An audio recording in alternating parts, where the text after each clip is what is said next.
Bismillahirrahmanirrahim. Ammal hadisu alladhi qala annahu mimma la yuhkamu bisihatihi fahadha al-lafduhu qala Abul Umamah al-Bahili idza ana mitu fasna'u bi kama amarana Rasulullah sallallahu alaihi wasallam. Ammal hadisu anapun utawi hadis alladhi qala kang wis ngendika sapa sahabat ya, sahabat yang tidak mau ada konsep talqin. Annahu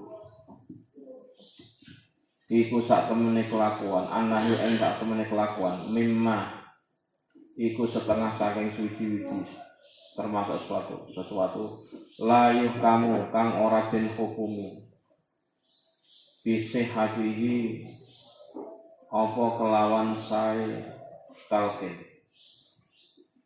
Fahada mongko utawi ikilah lafduhu iku lafale hadis. Ini hadis yang menunjukkan bahwa ada riwayat yang menunjukkan bahwa talqin itu tidak disyariatkan. Satu versi. Qala ngendika Abu Umamah sapa sahabat Abu Umamah al-Bahili kang bangsa Bahili. Iza ana nalikane utawi ingsun ketika saya mitu iku mati sapa ingsun, jika suatu saat saya nanti mati fasna'u mongko padha gawe sira kabeh, perlakukanlah kalian semua bi kelawan ingsun kama amaro kaya uli perintah ing kita, kama amaro kama amrina, kama amaro kaya uli perintah ing kita Rasulullah sapa utusane Allah. Wahai para sahabat-sahabatku, saya Abu Umamah, kalau saya meninggal nanti perlakukanlah saya sebagaimana yang diperintahkan Nabi, yaitu apa? Nabi langsung ya begitu meninggal ya, setelah dikubur tidak ada talqin-talqinan. Rasulullah sapa utusane Allah sallallahu alaihi wasallam an-nasna'a ing yen to gawe sapa kita, melakukan sapa kita, an-nasna'a ing yen to gawe sapa kita bi mautana kelawan pira-pira wong mati kita. Amara wis perintah na ing kita, amara wis perintah na ing kita Rasulullah sapa utusane Allah sallallahu alaihi wasallam. Faqala monggo ngendika sapa Nabi, ini instruksi Nabi, idza mata nalikane mati, idza mata nalikane mati ketika meninggal ahadun sapa wong suci seseorang min ikhwanikum saking pira-pira dulur sira kabeh, min ikhwanikum saking pira-pira dulur sira kabeh, fasawaitum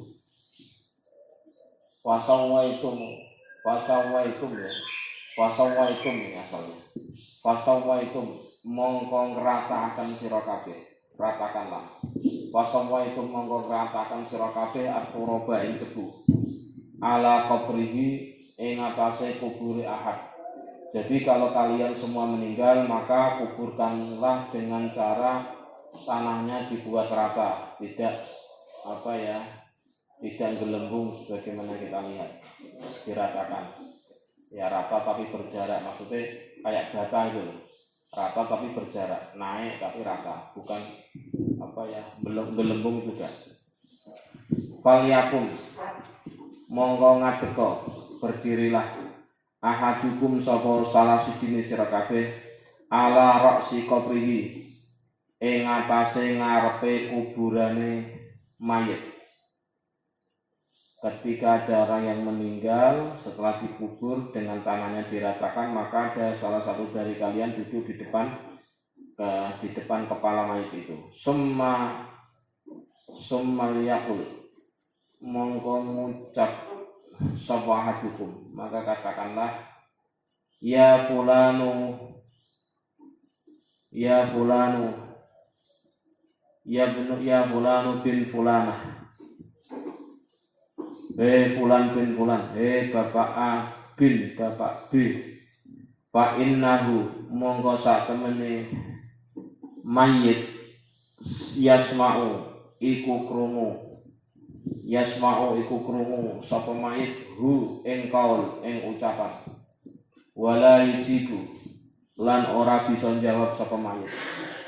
Jadi dia mendengarkan tapi sifatnya pasif, hanya mendengar tapi enggak bisa menjawab. Summal yakul monggo ngucap sapa ahadukum, kemudian ya salah satu dari kalian yang berdiri di depan kepala jenazah tadi katakan untuk yang kedua kali ya fulan bin fulan, fulan bin fulan, seseorang bin seseorang, ya fulan bin fulanah, seseorang bin seseorang. Fa innahu monggo sak temene mayit yastawi iku lurus sapa mayit qaidan hale lungguh. Panggilan yang kedua mayit itu kemudian duduk ya dari tiduran sebagaimana posisi awal ketika dikubur, begitu ya. Begitu dipanggil ya fulan bin fulan, dia mendengar tapi nggak bisa jawab. Panggilan kedua dia langsung duduk lurus. Jadi bagaimana? Ya duduk seperti ini kan. Mohon maaf ya ini contoh. Jadi hasilnya kan tiduran, kemudian duduk seperti ini, kakinya tetap lurus, kemudian punggungnya ke atas. Panggilan yang kedua. Summal yakul monggo ngucap sapa ahadukum, katakan yang ketiga kali itu. Ya fulan bin fulana, fulan bin fulana, seseorang bin seseorang. Fa innahu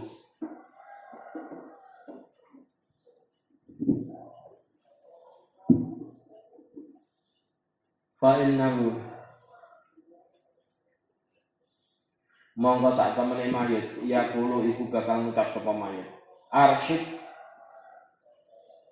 nuduhake sira, tunjukkanlah na ing kita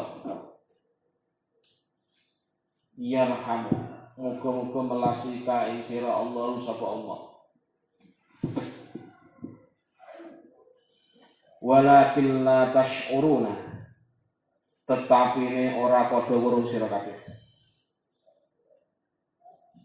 Di tengah kuburan, singkat kata, dia kebingungan apa yang harus kita lakukan. Coba kasih tahu dong, apa yang harus saya lakukan. Kata ahli, falyakul monggo ngucap ahadukum ulkur, ngilingo sira mayit ma ing suci kharajta kang wis metu sira, alaihi ing atase ma minad dunya saking dunya. Syahadatu alla ilaha illallah wa anna Muhammadan abduhu wa rasuluh. Syahadatu alla ilaha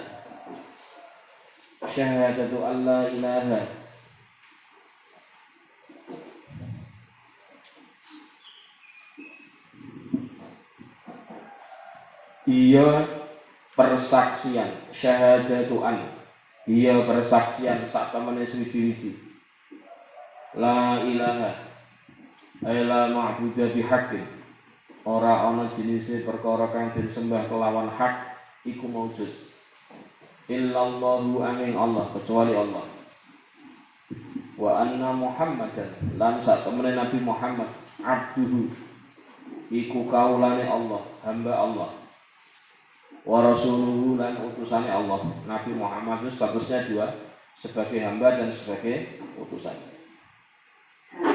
Wa innaka lan sak temene sira radita iku ridho sira billahi kelawan Allah rabban ing dadi pangeran, wabil islami lan kelawan Islam dinan ing dadi agamane, wabi Muhammadin lan kelawan Nabi Muhammad nabiyan ing dadi nabi, wabil Qur'ani lan kelawan Al-Qur'an imaman ing dadi imam.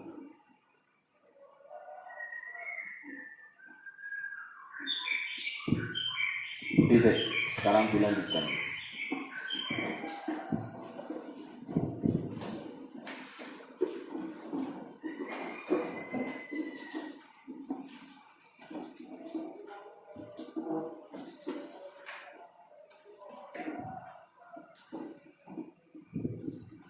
Adapun hadis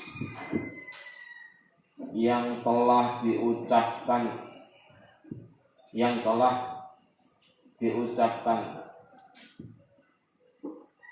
oleh sahabat yang berasal dari Nabi,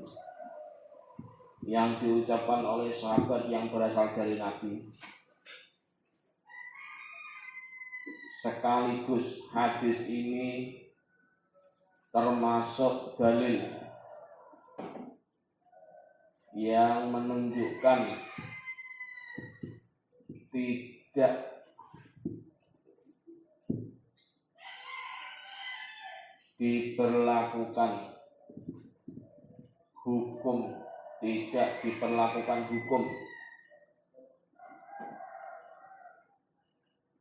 sahih atas melakukan talqin kepada mayit.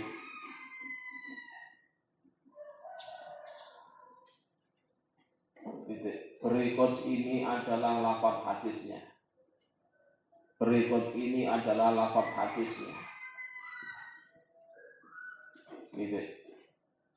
Sahabat Abu Umamah Al-Bahili telah berkata, jika suatu saat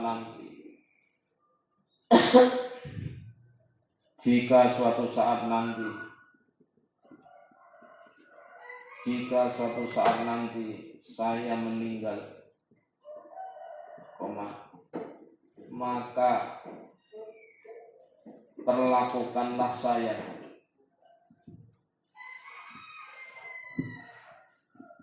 sebagaimana yang diperintahkan oleh Rasulullah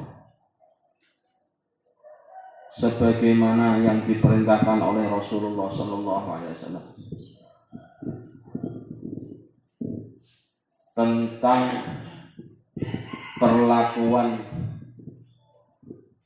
terhadap orang-orang mati di antara kita,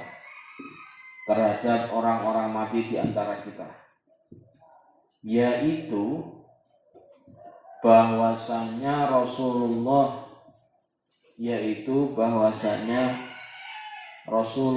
Sallallahu Alaihi Wasallam pernah bersabda, ketika salah satu dari kalian semua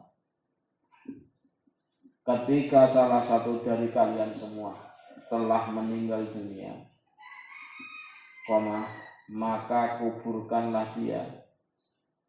Ya, tentu sebelumnya dimandikan, dikafani, diserap ya. Maka kuburkanlah dia dengan meratakan tanah yang berada di atas kuburannya itu.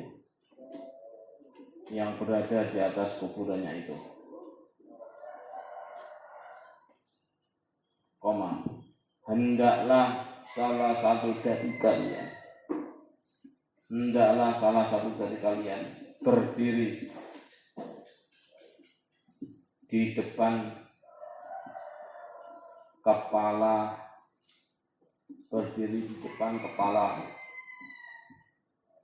mayit tersebut.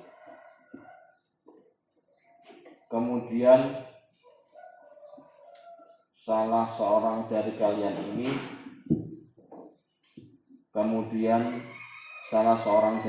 ini berkata, wahai fulan bin fulanah, wahai bapak A bin B, ya.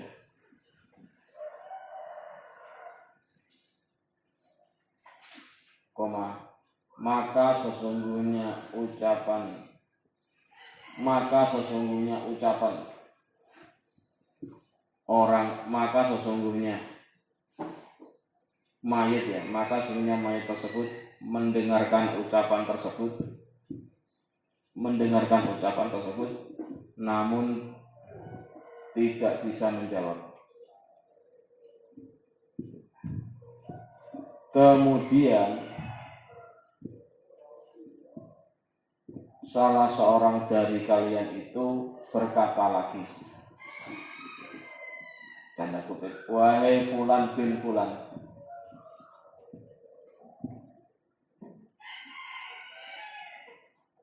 maka mayit di dalam kubur itu pun akan duduk dengan kaki lurus.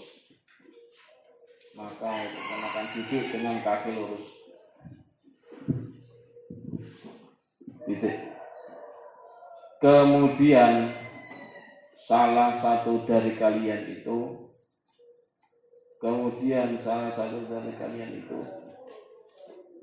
berucap kembali, wahai mayit fulan bin fulan,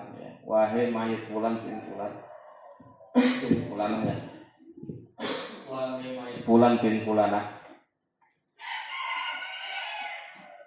Yang ketiga kali ya.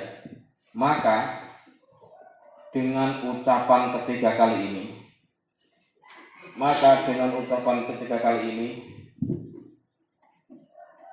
mayit pun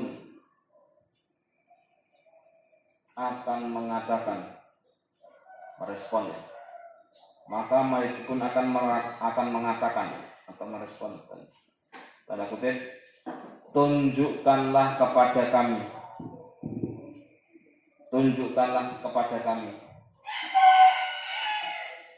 maka semoga Allah berkenan memberikan rahmat bagimu.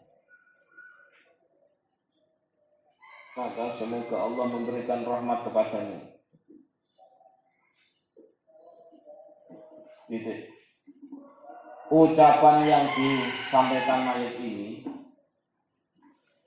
tidak diketahui oleh kalian semua. Ucapan mayit ini tidak diketahui oleh kalian semua.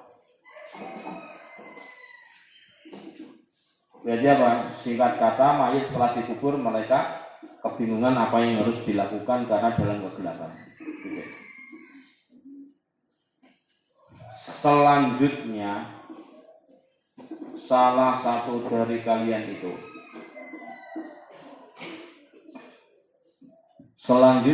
salah satu dari kalian itu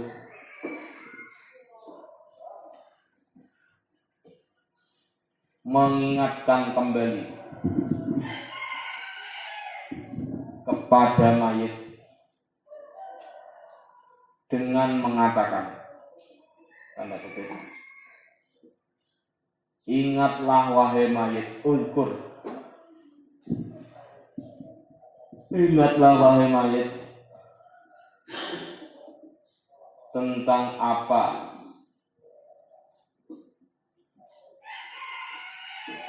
yang engkau bawa ketika meninggalkan dunia ini.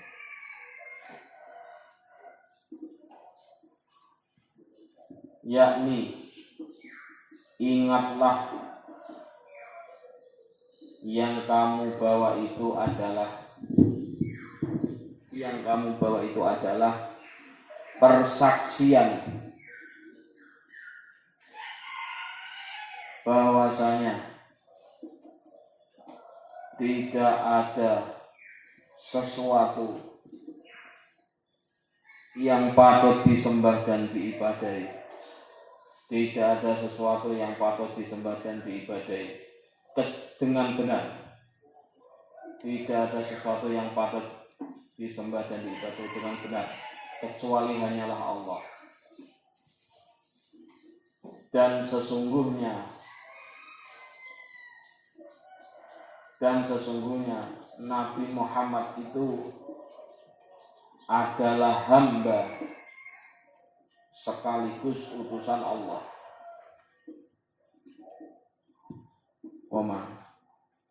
Dan sesungguhnya engkau itu menerima Allah sebagai Tuhanmu,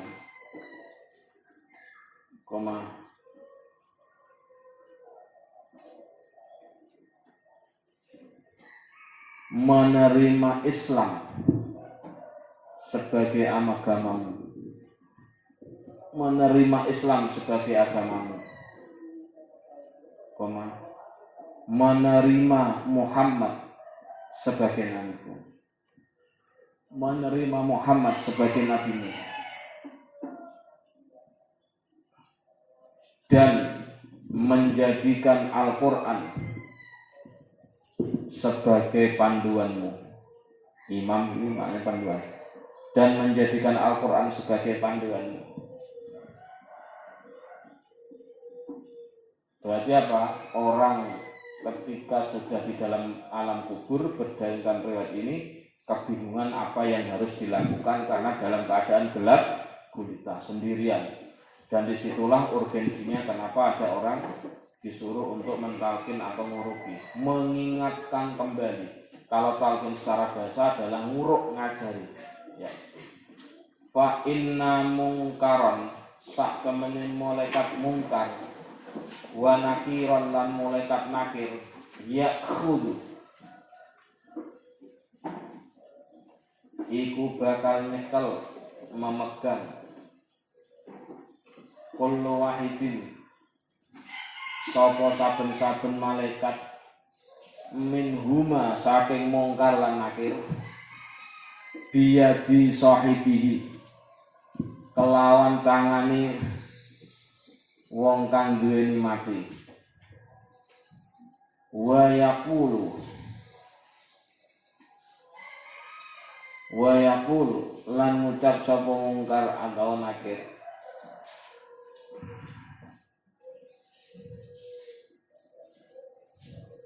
intalik budala sira bina kelawan kita maing suci yuk itu kang nungguhake apa ma naing kita.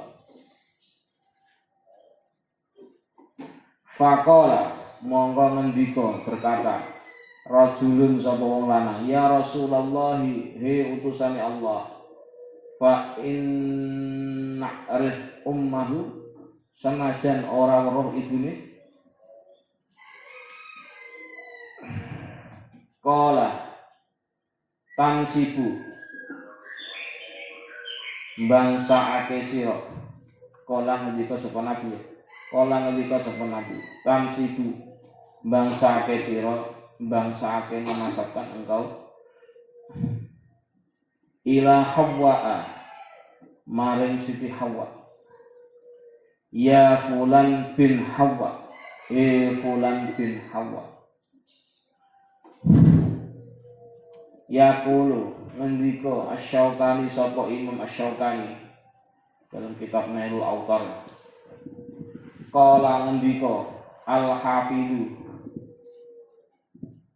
sapa Imam Al-Hafidh fi kitabihi ing dalam kitab Al-Hafidh At-Takhlisi hiya kitab At-Talkhis hadzal hadisu utawi ikilah hadis isnaduhu iku utawi sandarane isnaduhu iku utawi sandarane hadis jayyidun iku bagus wa ayyada lan nguatake hu ing pendapat ad-diya'u sapa kitab Diya'uddin fi kitabihi inda asamane yaitu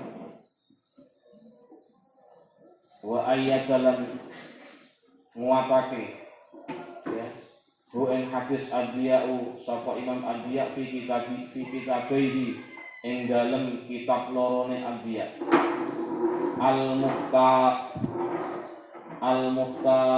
al-mukhtarati dia kitab al-mukhtarah wal ahkamilan kitab ahkam.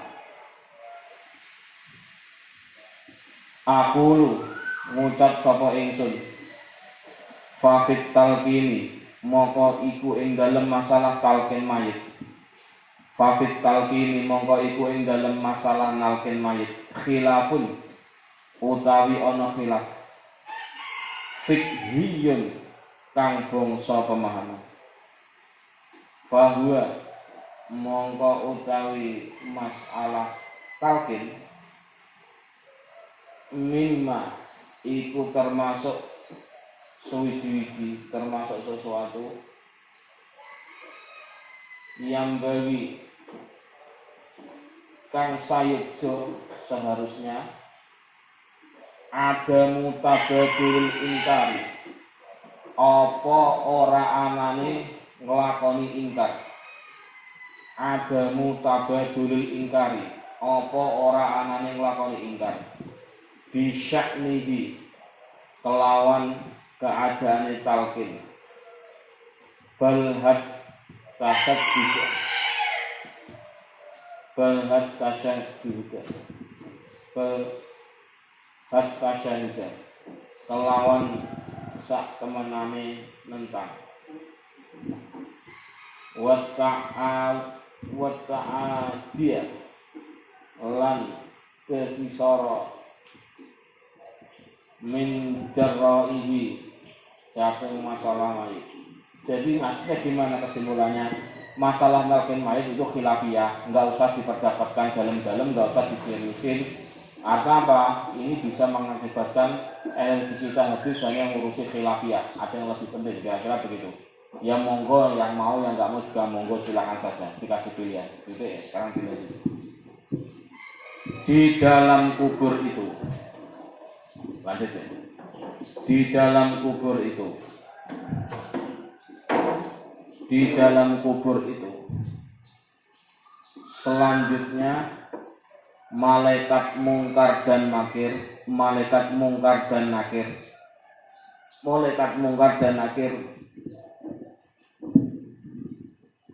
ya masing-masing dari keduanya memegang tangan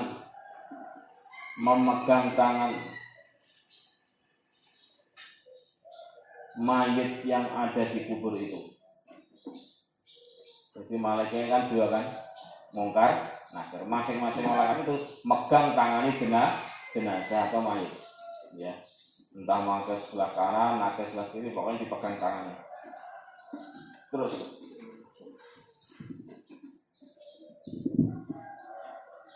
dan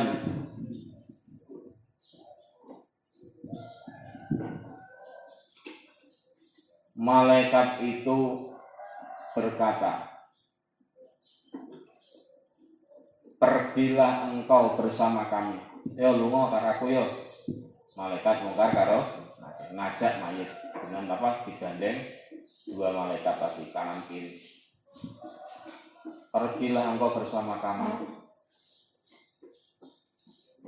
Pergilah engkau bersama kami. Janganlah engkau duduk. Titik.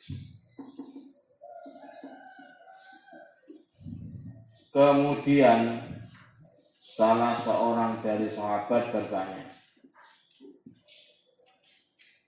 Kemudian salah seorang sahabat berkata, wahai utusan Allah,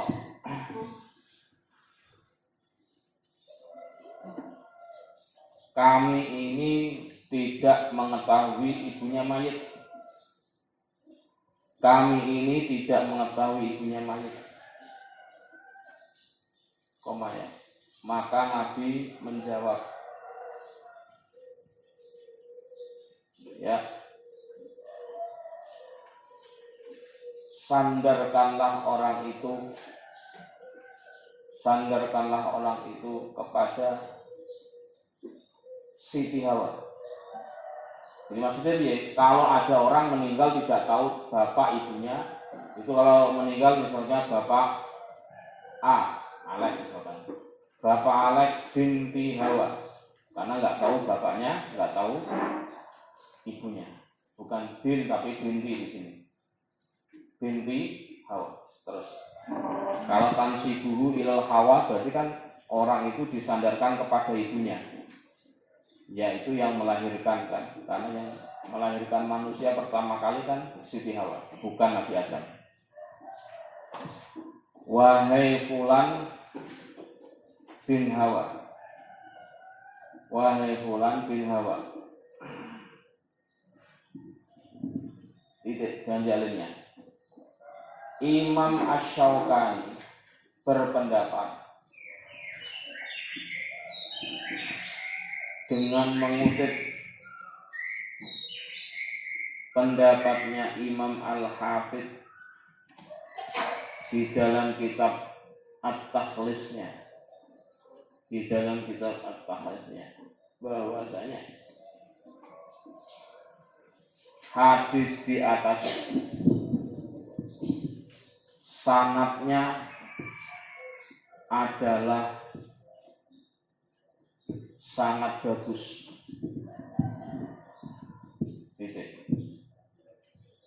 Imam Diyauddin di dalam kitab Mukhtar maupun kitab Ahkam Al-Ahkam, di dalam kitab Al-Mukhtar maupun kitab Al-Mukhtar, beliau menguatkan pendapat ini. Pendapat hadis ini sanadnya sangat baik, isnadnya sangat bagus.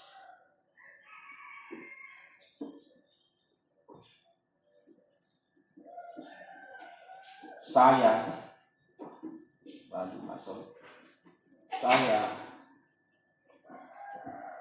berpendapat tentang masalah talqin ini memang terjadi perbedaan pendapat yang sifatnya hasil pemahaman,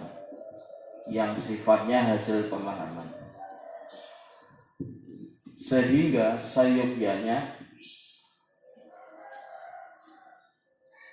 janganlah terjadi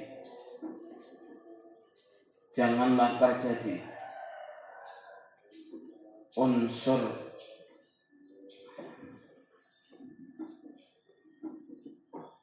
melakukan keingkaran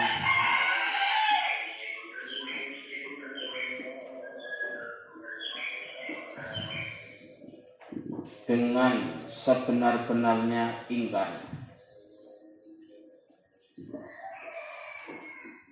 serta tidak pula berdosa sebab membahas masalah ini. Tidak ya. Ini kaidahnya balik ini. Khilafiyah silakan dibahas. Tapi khilafiyah itu boleh dibahas atau boleh dibicarakan.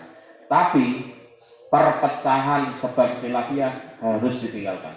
Berarti maknanya jangan membahas khilafiyah kalau itu menimbulkan perpecahan. Maknanya gitu Mas.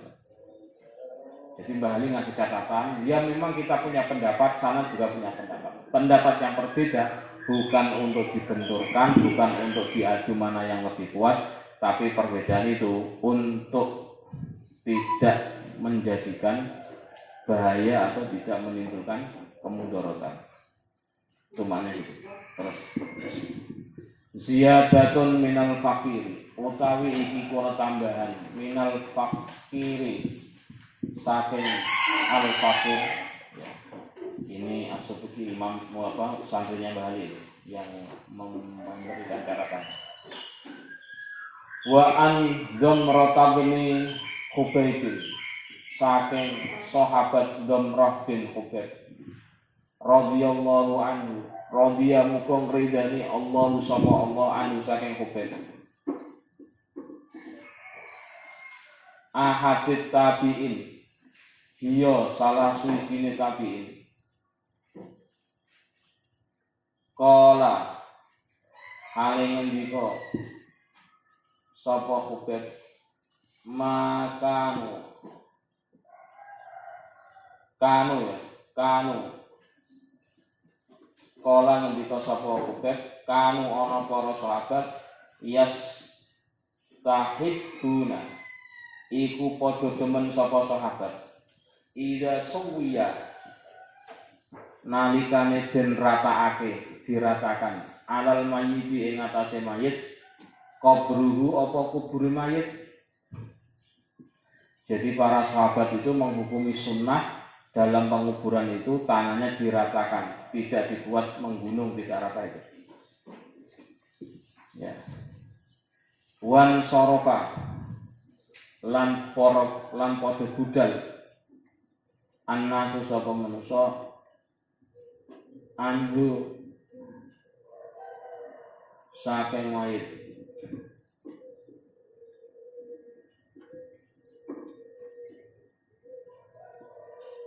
Ayyukola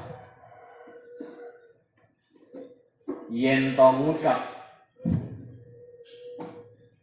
sapa ahadukum inda qabrihi ing dalem sandinge kuburane mayit ya fulan fulan qul la ilaha illallah salah samaratin ing ucapan la ilaha illallah salah samaratin kelawan telu pira-pira hitungan.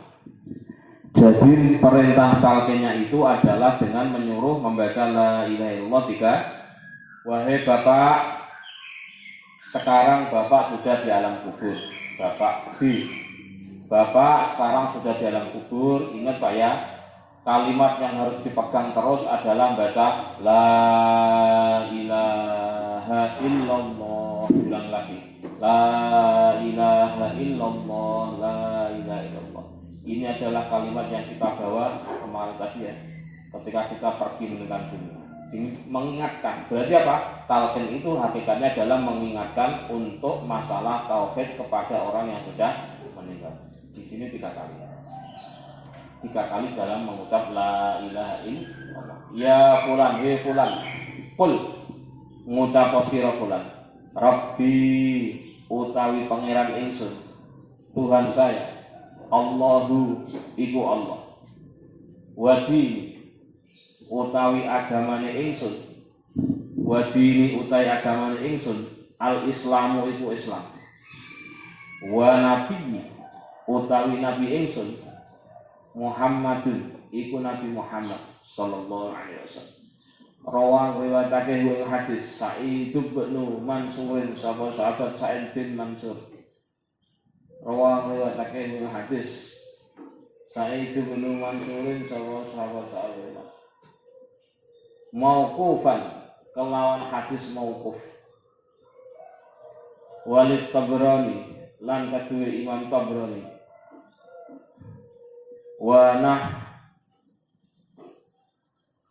Wa nahwu lan sepada Imam Tabrani min hadisi Abi Umamah saking hadis Abi Umamah marfu'an hale marfu' mutawwalan hale kang didhawuhake.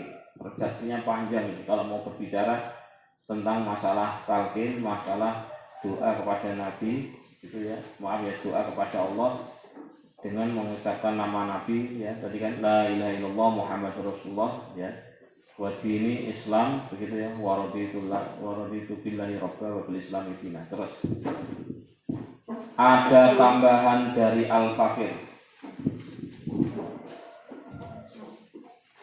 bahwasanya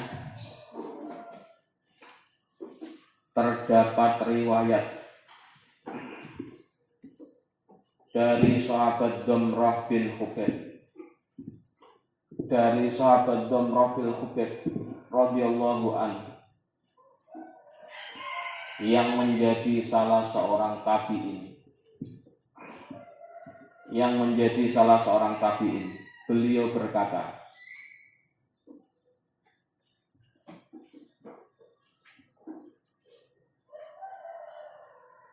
para sahabat itu sangat menyukai ketika ada orang yang dikubur gitu ya. Maka tanahnya diratakan. Maka tanahnya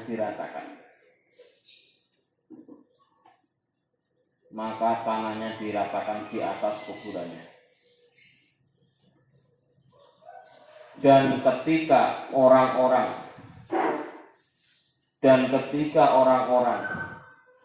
telah meninggalkan mayit itu, dan ketika orang-orang telah meninggalkan mayit dari kuburan itu ya, dan ketika orang-orang telah meninggalkan mayit dari kuburan itu, maka hendaklah ada salah seorang yang berada di dekat kuburan itu, ya,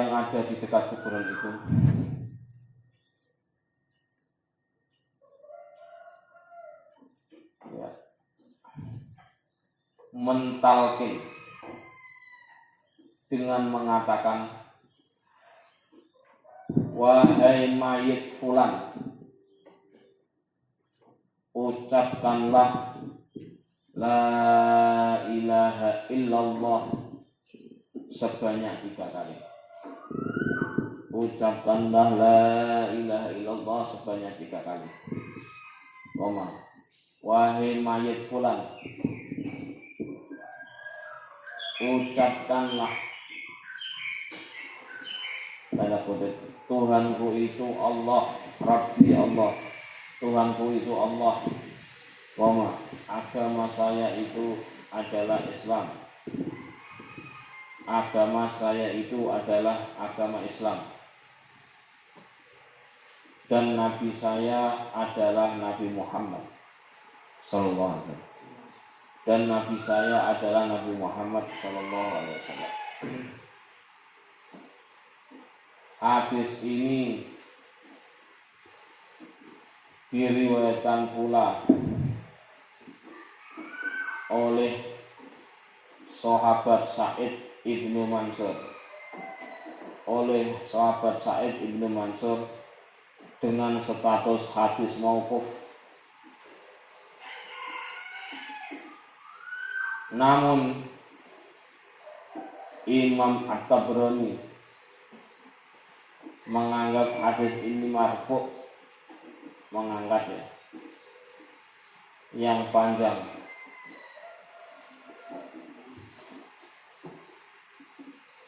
Gitu. Jadi ini kalau ditanya ya, jadi talqinnya kan yang tadi sini. Ya, assalamualaikum warahmatullahi wabarakatuh. Ya, bisa saya.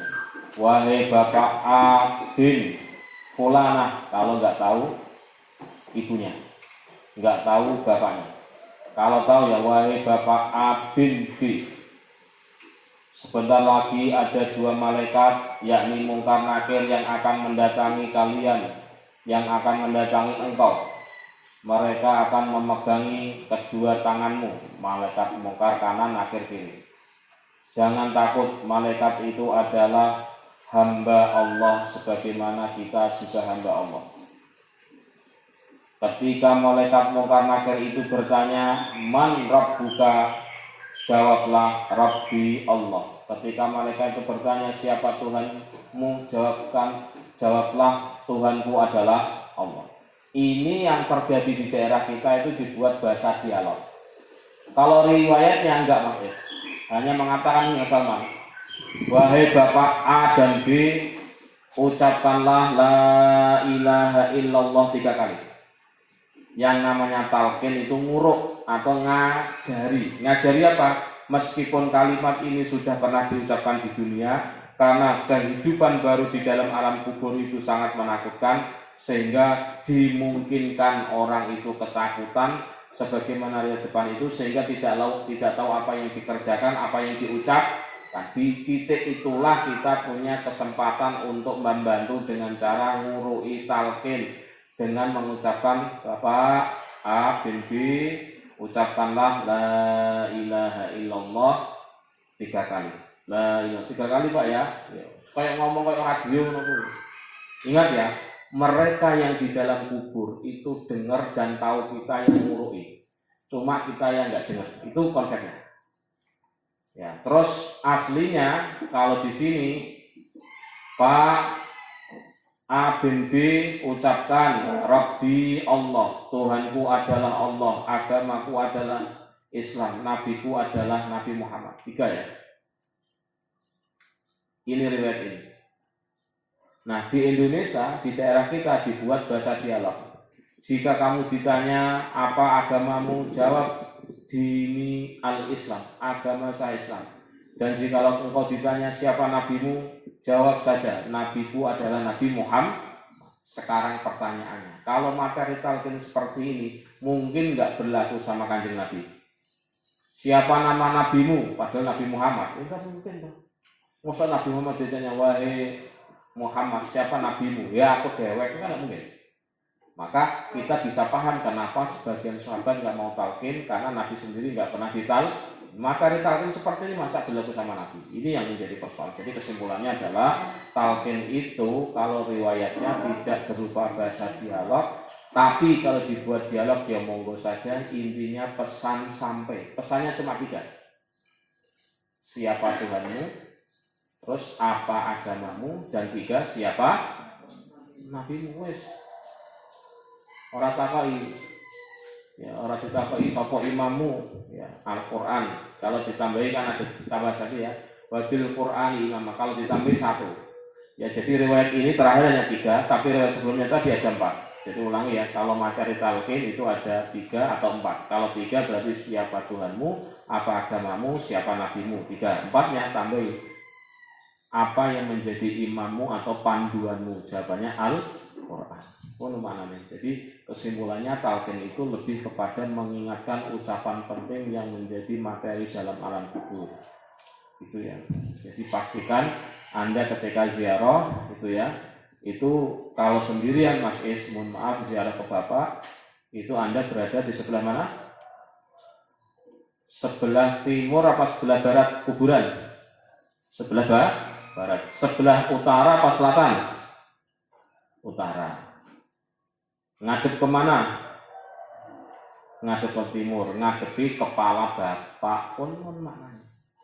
Sama-sama pilih mbak-mbak kangkang yang sudah nggak ada orang tuanya kayak saya, ini harus paham caranya ziarah di sebelah barat kubur makam ya, sebelah barat makam orang tua kita. Misalkan bapak ya bapak, misalkan ibu ya ibu, sebelah barat makam. Di bagian utara atau berhadapan dengan wajah tersebut. Ya, mengucapkan assalamualaikum ya abi wa ummi wa inna insyaallahu bikum lahikun. Ini kalau sudah bertemu di depan itu. Ya, sekarang ditulis ya, tambahan saja ya. Ini nanti dalam kitab Irsyadul Ibad, dalam kitab Fathul Mu'in juga sama. Ini kalau ini kan talqin ini. Ini talqin kan setelah dikubur tanahnya diratakan kan tadi. Nah, talqin materinya tadi 3 atau 4, bisa 4, bisa 3, minimal 3, maksimal 4. Nah, sekarang kalau kita ziarah kubur biasa kepada orang tua kita atau siapapun yang punya hak atas diri kita, maka caranya kita berada di sebelah kuburan tadi ya, SOP ya. Sekarang ditulis tambahan saja ya, catatan tambahan. Ketika ziarah kubur ya, maka posisi kita di sebelah mana? Barat atau timur? Sebelah barat. Berada di sebelah barat kuburan dengan menghadap ke timur. Ya. 2, berada di depan wajah yang diziarahi. Berada di depan wajah yang diziarahi. Terus nomor 3 ya. Dalam keadaan berdiri. Dalam keadaan berdiri dengan mengucapkan salam. Jadi kayak ngobrol, karena beliau tahu nek kita datang itu tahu. Cuma kita yang enggak tahu bahwa beliau merespon kita. Ya, dengan mengucapkan salam, Assalamualaikum. Ini. Assalamualaikum. Ya Abi. Kalau bapak, ya Ummi kalau ibu, ya Zauji kalau suami, ya Zaujati kalau istri. Sesuai dengan ya Waladi kalau anak. Bisa jadi kan anaknya meninggal dulu, orang tuanya meninggalnya nanti-nanti. Ulangi. Assalamualaikum. Ya Waladi. Bla bla bla bla. Siapa sebut bapaknya? Ya asalnya ya Abi boleh ya. Ya Abi atau ya Walid atau ya Waladati. Ibu itu waladah. Ya Abi atau ya Umi. Tergantung namanya siapa tadi. Atau mohon maaf walidi walid ya, bukan walidi walidati. Kalau anak waladi, kalau suami zauji, istri zaujati, tergantung konteksnya. Terus tidak ya tadi ya. Wa inna insyaallahu bikum lahikun. Wa inna insyaallahu bikum lahikun. Ya, bareng-bareng. Bismillahirrahmanirrahim. Assalamualaikum. Ya Abi. Ya Ummi. Titik. Ya titik. Tergantung ya. Wa inna insyaallahu bikum lahikun. Iki cara adab ziarah kubur. Tata krama sowan nek nggone wong tuwa sing wis meninggal. Tata krama silaturahim ziarah konteksnya kita kepada orang tua yang sudah di alam kubur. Setelah itu baru duduk. Ojo tengah nongkrong nunggu. Kan? Jadi dulu ini ojo langsung duduk apalagi bagian ngisor meneh. Cekelan patok digayok-gayok ngono ya. Jadi ana etikane. Mau beda kuburannya. Bawa anaknya malah itu mbah, malah anaknya tidak menggoreng kuburan dia malah nongkrong di blok-blok temen anaknya. Paham ya? Orang ajar ini, karena sakit loh, hati-hati nih. Ya kalaupun dalam fathul mu'in dikatakan kalau kuburnya sudah kering sih nggak apa-apa, tapi tetap sebaiknya tidak, maaf ya, nginjek-nginjek kuburan orang, khususnya orang tua. Ojo. Jadi ini Anda ngajak anak, berarti cucunya atau cucunya diajak ziarah baik. Cucunya kira-kira digendong. Kalau nggak digendong ya dikondisikan. Ojo ngajak ngejak kuburan yang baik. Kira-kira begitu. Paham ya Kang Salman? Ini ilmu ini. Jadi itu kaidahnya. Setelah itu baru Anda mendoakan bla bla bla bla. Nah yang kita bahas di sini itu materi talqin yang sudah disebutkan tadi ya. Jadi kuburan itu dirasakan tanahnya rata, bukan duduk begitu kayak gunung enggak, tapi rata tapi ini tinggi ya. Mungkin kalau di Arab ya, kalau di Yaman waktu itu ya sekitar satu kilan ini munggah kotak kayak datang, bukan menunduk kayak buras atau apa itu ya, buras apa itu kayak molen tak mau kayak enggak metunduk ngono ya, enggak gelembung enggak, tapi rata kayak datang. Itu caranya. Setelah itu baru ditalqin orang-orang ya, salah seorang dari itu. Nanti dalam fathul mu'in itu disebutkan yang nalkin itu duduk, yang lain berdiri. Itu caranya, lebih pada operasionalnya dalam paket. Mbah Ali hanya mengatakan ini loh masalah talqin yang terjadi khilafiyah. Kalau mau ya monggo, enggak juga enggak apa-apa, enggak usah diperdebatkan. Kalau mau caranya ya seperti ini, kira-kira begitu kalau tidak review. Terus al-misalu ar-rabi'u utawi iki iku misal contoh khilafiyah ar-rabi'u kang kaping 4. At-tarawihu iku tarawih. Bahas tarawih biar kita ini tahu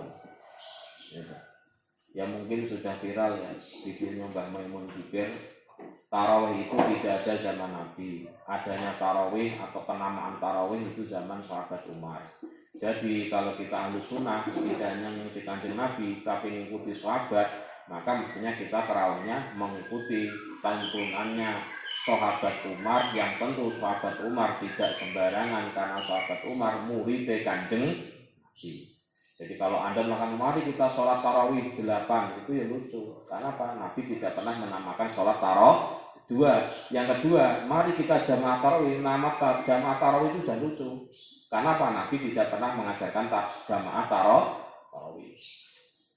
Kalau mengikuti Nabi, maka sholat tarawih berjamaah dipastikan tidak mengikuti Nabi, tapi mengikuti uswah atau teladannya sahabat. Mestinya begitu. Karena Dawe Mbah Mun kan gitu Mbah Mun. Jadi ini maknanya adalah kita menempatkan secara proporsional bagaimana yang terjadi dinamika saat itu tentang sholat malam waktu bulan Ramadan. At-tarawihu ikut tarawih, sholat tarawih. Ingkana senajan ono guna ing dalem kono panggonan khilafun apa khilaf.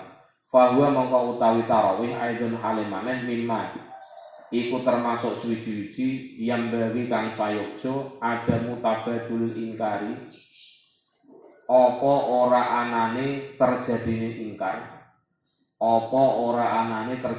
ingkar bisa ini kelawan keadaan tarawih. Jadi sudahlah tarawih itu khilafiyah, jangan diperdebatkan lagi, jangan saling mengingkari. Jadi sing gelem ya monggo, sing ora gelem ya ora apa-apa. Gitu. Enggak mau juga enggak apa-apa, enggak tarawih sebulan pun juga enggak apa-apa, cuma ya sayang gitu saja ya. Gitu.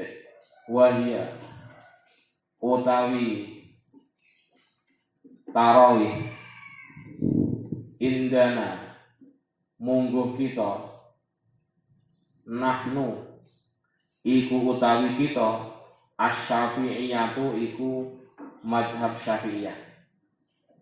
Bal wa fi madhabi ahli sunnati, bal ing dalem madhabi ahli sunnah wal jama'ati lan jamaah ahli sunnah wal jamaah isruna iku 20 rakaatan apane rakaate. Ya, ini dengan Salman ya. Nek jenenge pengikut ahli sunnah wal jamaah itu tidak hanya ikut Nabi tapi juga ikut sahabat. Ingat-ingat lho Mbak. Jadi kalau ahlu sunnah itu catatannya apa? Tidak hanya ikut Nabi, tapi juga ikut sahabat. Mestinya yang mengikuti ahlu sunnah wal jamaah, yo mengikuti pendapatnya sahabat. Tarawih itu tidak dikenal zaman Nabi. Tarawih berjamaah itu dikenal pada masa sahabat dan jamaah lagi. Ya mestinya ya gitu Mbak Ani menempatkan secara proper. Kita itu seperti itu. Jadi kita tarawih 20 karena itu mengikuti sahabat. Sahabat itu adalah santri Nabi, enggak mungkin dong. Mohon maaf ya.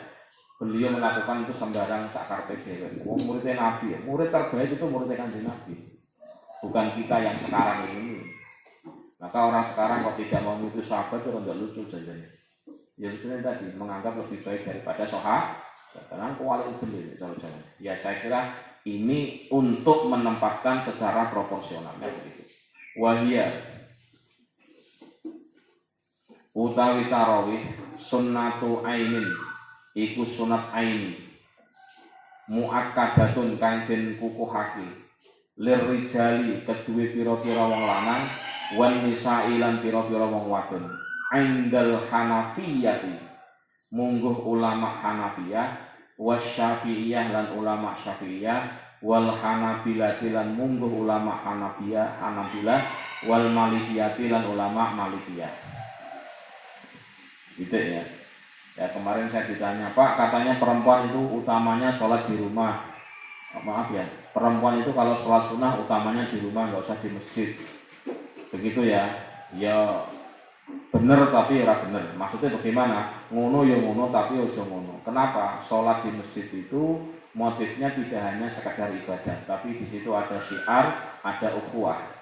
Maka kalau zaman dulu bisa dipahami kenapa perempuan itu sebaiknya sholat di rumah, karena memang keamanan waktu dulu itu tidak memungkinkan, tidak sekondusif sekarang, sehingga perempuan kalau keluar dari rumah itu menjadi masalah, menjadi problem, menjadi fitnah kalau dalam bahasa fikih.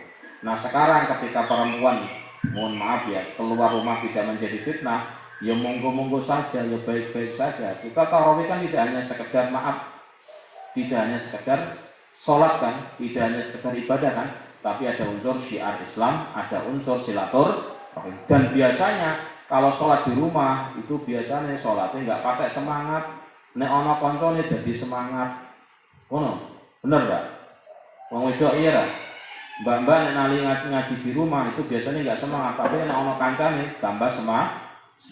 Jadi itu maknanya, jadi kita yang mengatakan bahwa monggo ibu-ibu, mbak-mbak yang perempuan, sekalipun Anda perempuan tetap silakan jamaah di masjid untuk sholat sunnah maupun sholat wajib dengan pertimbangan situasi sudah aman. Yang kedua kalinya kita ke sana tidak hanya urusan ibadah, tapi ada urusan syiar Islam, ada urusan menjalin persaudaraan dengan temannya dan dikenal. Apalagi Anda pendatang, orang belum kumpul-kumpul ya wes problem ada. Nah untuk bilangin dan titik sekarang dilanjutkan. Contoh yang keempat yang menjadi khilafiyah. Contoh yang keempat yang menjadi khilafiyah atau perbedaan adalah tentang sholat tarawih.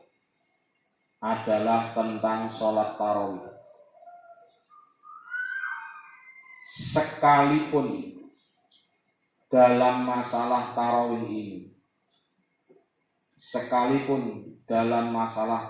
ini, terdapat khilafiyah, terdapat perbedaan atau khilafiyah, maka hal ini pun termasuk sesuatu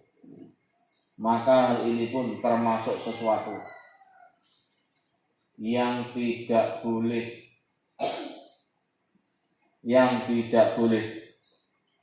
terjadi pengingkaran terhadap keberadaan sholat tarawih.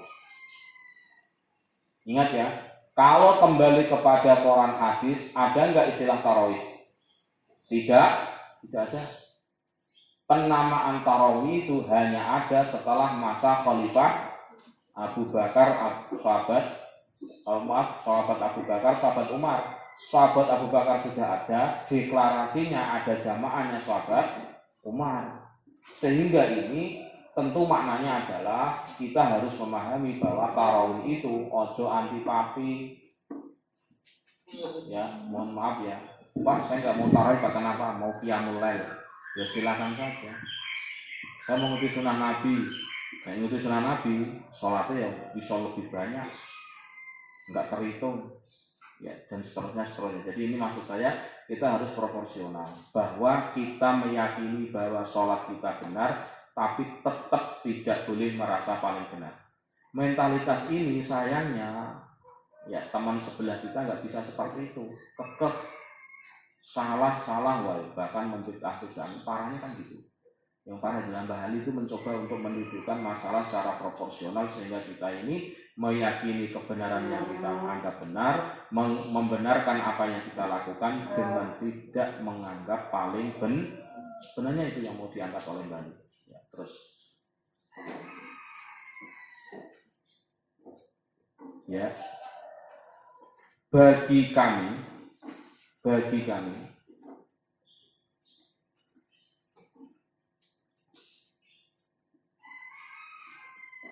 sholat tarawih itu adalah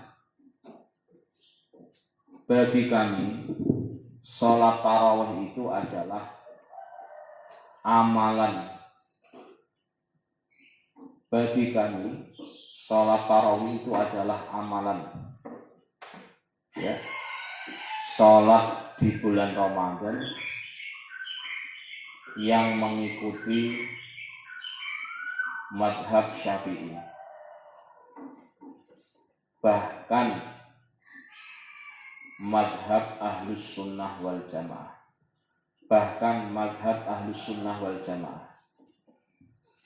titik. Jumlah rakaat tarawih itu adalah 20 rakaat. Jumlah tarawih itu adalah 20 rakaat. Hukumnya sunnah yang dikuatkan, sunnah muakkadah, baik bagi laki-laki maupun perempuan, baik bagi laki-laki maupun perempuan. Menurut madhab Hanafiyah,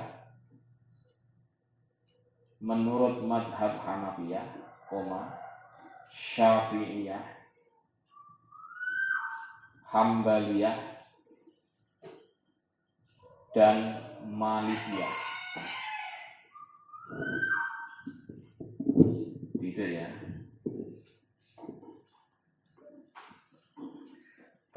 Berarti kesimpulannya tulis ya. Kesimpulannya aliran Ahlus Sunnah wal Jamaah itu tidak hanya mengikuti Allah dan Rasul, tidak hanya mengikuti Allah dan Rasulnya ya, tidak hanya mengikuti Allah Rasulnya, tapi juga mengikuti sahabat-sahabat Nabi. Nabi. Itu burung. Ini kesimpulannya di situ, konklusinya di situ. Berarti kalau kita mengaku sebagai Ahlus Sunnah wal Jamaah, ada buktinya dengan sholat tarawih di bulan Ramadan ini. Berarti Ramadan ini menegaskan kita termasuk pengikut Ahlus Sunnah wal Jamaah. Ya, terus. Dan di awal kemarin sudah ya, sahabatku itu ibarat bintang-bintang. Siapapun yang kamu ikuti, kamu dapat petunjuk. Itu di awal kemarin kan. Jadi artinya bagaimana? Kalau kita nggak menghargai sahabat, ya sama dengan tidak menghargai Kanjeng. Karena ilmunya Nabi itu kan diberikan kepada sahabat. Taunya kita kan lewat sahabat, bukan dari Nabi. Maaf, punten. Kadang orang alay. Alaynya gitu. Kita harus mengikuti Nabi. Loh, kamu ketemu Nabi kapan? Loh, kok mengikuti Kanjeng Nabi? Teorinya benar, tapi prakteknya pasti salah.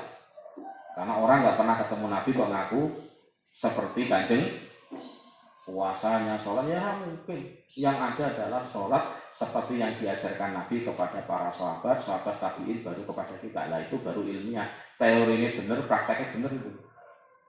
Nah itu yang dimaksud. Jadi sekali lagi, jangan terlalu lebay mengatakan bahwa saya sholat seperti Nabi, saya puasa seperti Nabi, di saat kita nggak pernah ketemu Kanjeng Nabi. Kalau mengikuti Nabi, ya mengikuti orang yang pernah diajari Kanjeng Nabi. Karena Nabi kadang melakukan ibadah untuk tidak ditiru. Nabi melaksanakan ibadah hanya privat bagi Nabi, tidak untuk dipublikasikan. Nah yang seperti ini, maksud kita niru, kan gitu? Ya nggak mungkin.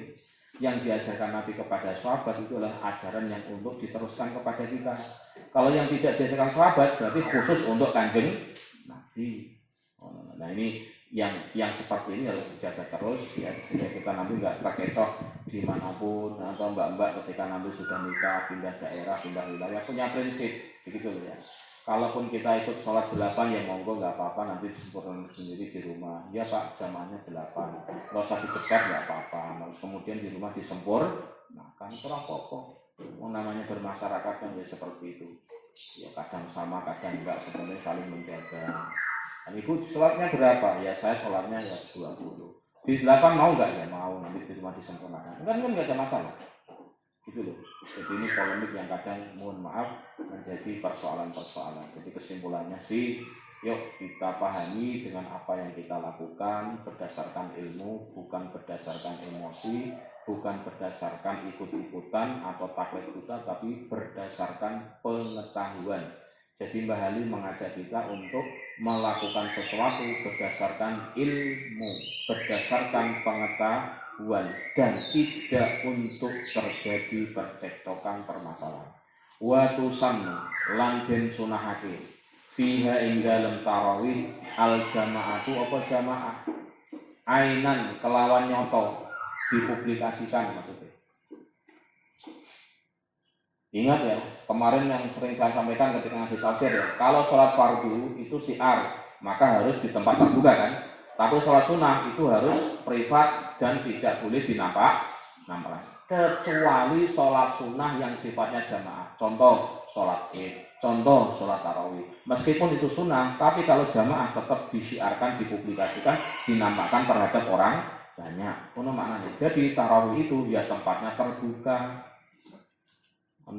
Dan ini mengikuti sahabat, bukan mengikuti kanjeng Nabi. Kalau kanjeng Nabi, kenapa kok beliau nggak mempublikasikan seperti itu? Karena khawatir nanti memberatkan umatnya, dan itu nanti diterangkan di belakang-belakang. Kesimpulannya, apa yang kita lakukan semata-mata mengikuti santrine kanjeng Nabi. Indah Syafi'iyati munggu ulama Syafi'iyah wal Hanabilah lan Hanabilah al Malikiyatu, ya, utawi ulama Malikiyah kalau iku padha ngucap sapa ulama Malikiyah al jamaatu utawi jamaah ing dalam tarawih mandubatun iku den sunahake. Wal Hanafiyatu utawi ulama Hanafiyah kalau iku padha ngucap sapa ulama Hanafiyah al jamaatu utawi jamaah fiha ing dalam tarawih sunnatu kifayatun iku sunnah kifayah li ahlil hayy kedue wong kang li ahlil hayy kedue wong kang duweni sehat.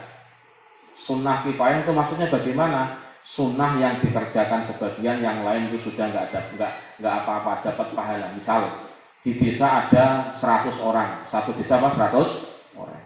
Wongi sehat, sing sehat itu 70. Berarti yang 30 adalah maaf uzur, entah manula atau apa dan sebagainya, tolansia. Nah 70 ini, yang penting ada yang tarawih. Misalkan yang tarawih hanya 30, 40-nya kan nganggur kan, capek, kesel, malas dan sebagainya. Maka yang 30 ini menggugurkan kesunahan sehingga yang 70 tetap dapat pahala. Pahala sun menurut siapa? Ulama Hana.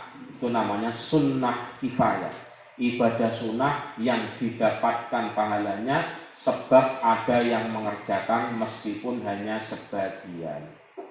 Berarti mohon maaf punten, kalau menggunakan pendapat Hanafiyah misalkan di daerah kita ini, Sukawinangun ini atau Sukapura ini, kita tahu ya Mas Is, maaf ini Kang Salman, ada kan daerah kita Pak Soleh ada Muslim tapi nggak tarawih kan? Tapi ada yang tarawih, dia tidak tarawih nggak ada halangan.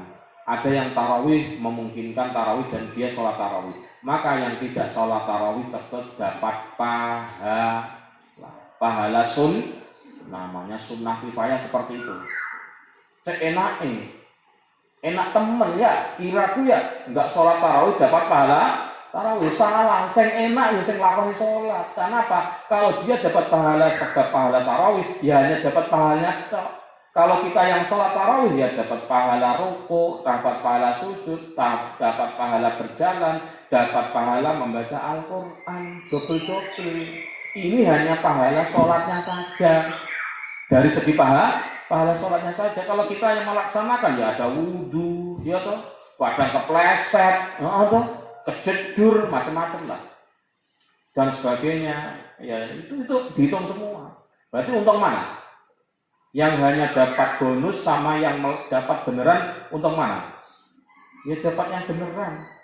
Bagi yang sholat tarawih, pahalanya lebih gede daripada yang tidak tarawih, meskipun tetap dapat pahala. Untung mana?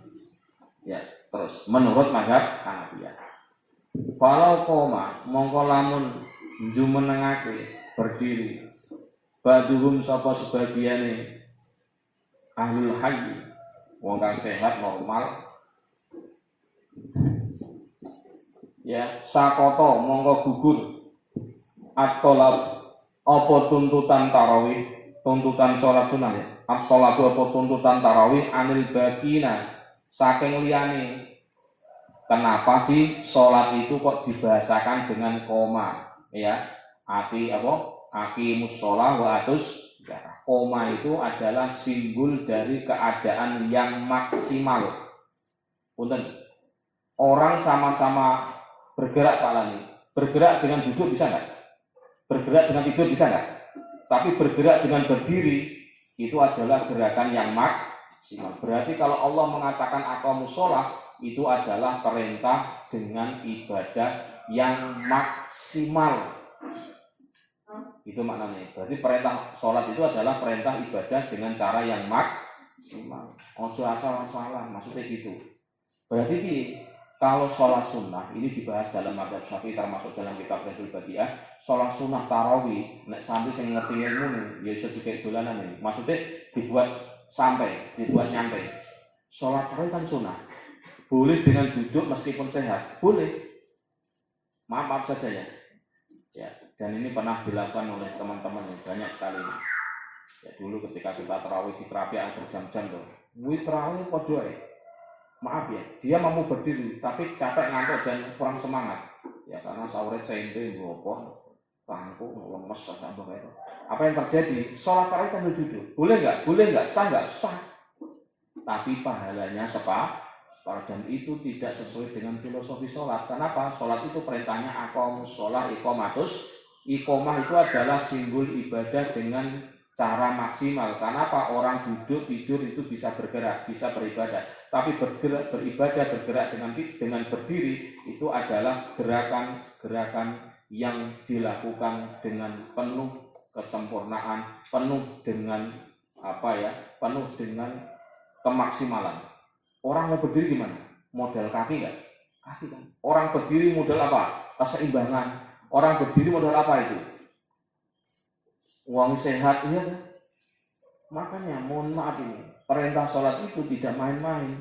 Perintah sholat itu kenapa disembungkan, diibaratkan atau digawe ibarah ya? Ibarah itu ungkapan dengan aqamus sholat. Karena itu adalah perintah yang untuk dikerjakan secara maksimal. Ya maka sangat tidak masuk akal.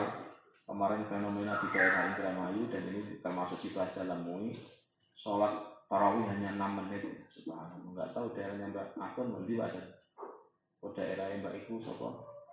Mbak Cica atau siapa kayak? Oh ya subhanallah, jumlah. Ya cara nalar lah ya ketemu dong.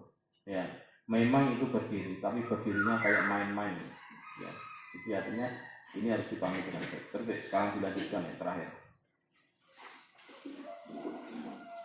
Sholat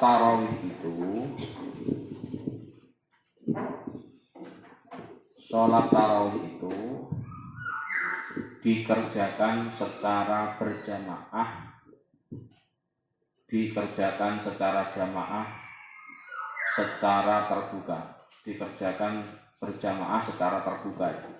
Dilakukan berjamaah secara sholat tarawih itu dikerjakan berjamaah secara terbuka menurut mazhab Syafi'i dan Hambali. Maka di Mekah itu kita tahu tarawihnya, kalau Anda nanti suatu saat punya kesempatan umroh di bulan Ramadan, maka Anda kalau tarawih di Masjidil Haram nanti tarawihnya tetap 20 rakaat. Karena di sana mengikuti mazhab Hambali. Tidak ya. Sedangkan mazhab Maliki berpendapat bahwa jamaah tarawih itu hukumnya mandubah. Ini biar tahu ya, kemarin sudah belajar usul fikih ya, malam Sabtu kemarin sebelum Ramadan ya. Adalah mandubah ya. Dalam kurung mandubah. Orang sering menyamakan antara sunnah dengan mandubah. Tapi dalam ada usul fikih beda ya.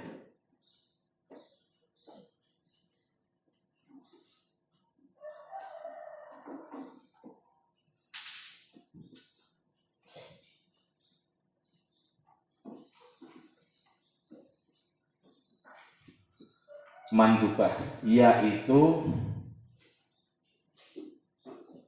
ibadah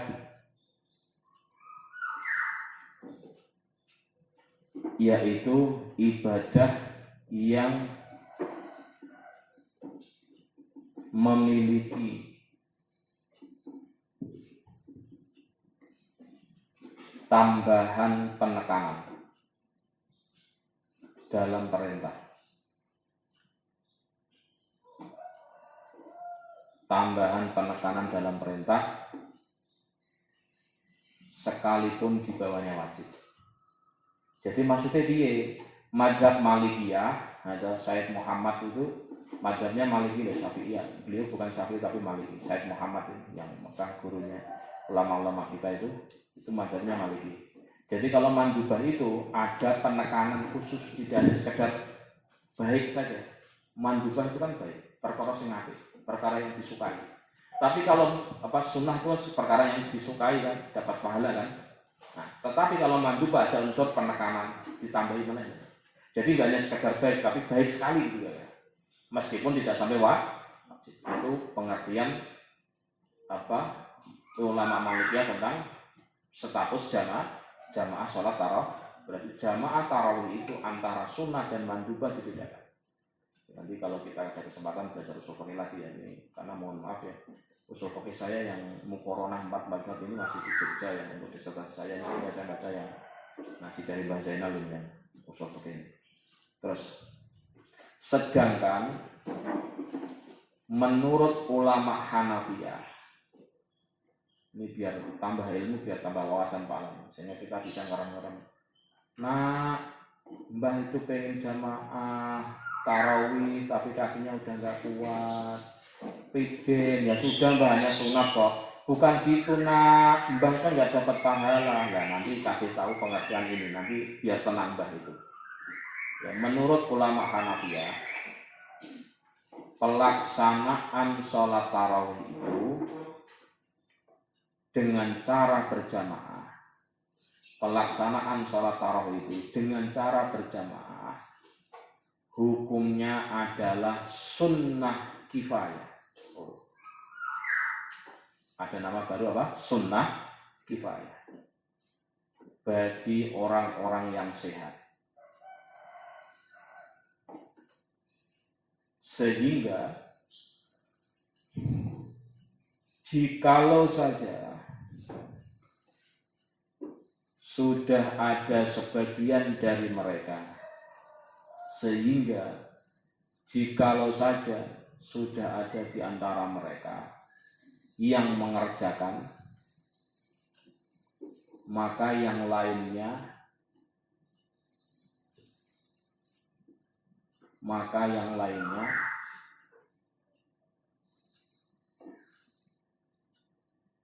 tidak mendapatkan tuntutan,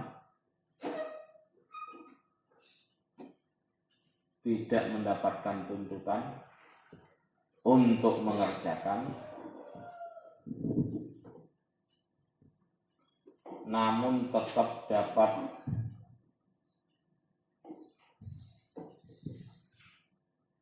bagian pahala sebab sudah ada yang mengerjakan. Kan selama ini kita kenal apa? Fardhu kifayah kan? Dalam mazhab Maliki dikenal dengan sunnah kifayah. Jadi wong-wong tua kae yang sudah nggak bisa punten Mbah itu ya dikasih tahu ya sudah Mbah di rumah saja insya Allah dapat pahala. Mbahnya kepengen Jumat, pengen tarawih tapi nggak kuat ya sudah nggak apa-apa, niat aja sudah bagus gitu kan. Ditambahi ya cara mazhab Hambali, Hanafi itu adalah sunnah kifayah, sehingga siapapun yang mengerjakan ya yang lain sudah gugur tetap dapat pahala. Pahala apa? Di daerahnya sudah ada yang mengerjakan sholat tarawih. Wallahu a'lam bishawab.